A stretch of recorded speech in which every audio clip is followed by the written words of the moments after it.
विचार करा, सध्याच्या कंडिशनला मार्केट तर पडतच आहे, परंतु याच्याबरोबर तांदूळ असेल, पेट्रोल, तांबे यांच्या सगळ्यांच्याच किमतीत मोठ्या प्रमाणावर वाढ आपण पाहतोय. आणि याच्या मागचं एक सिंपल कारण आहे की सगळ्यांना माहिती आहे इस्रायलचं आणि इराणचं जे युद्ध चालू आहे याच्यामध्ये अमेरिका सुद्धा त्यांना साथ देते.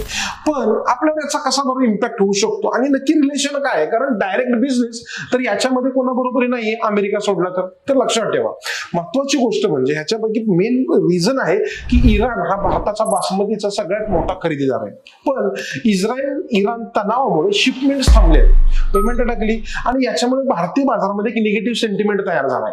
दुसरं कारण, जगामधील 20% तेल ज्या स्ट्रेट ऑफ हॉर्मुझ मधून जातं तिथे सध्या तणाव वाढलाय आणि भारत 90% तेल आयात करतो आणि यामुळे पुरवठा तर अडलाच. आणि महत्वाची गोष्ट म्हणजे आता पेट्रोल इथून 100च्याही पुढे आणि त्याच्या पुढे अगदी 110ला टच करू शकतं.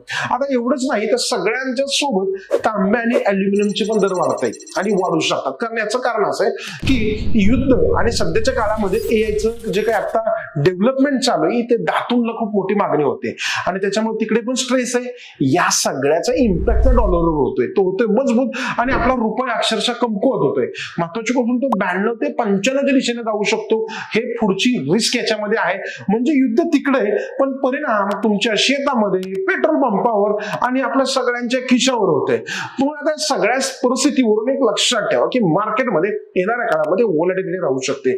मार्केट अजून पण डाऊन साइडला एक लो बनवायचं काम करेल आणि इथेच इंडियन मार्केटचा एक सपोर्ट तयार होईल.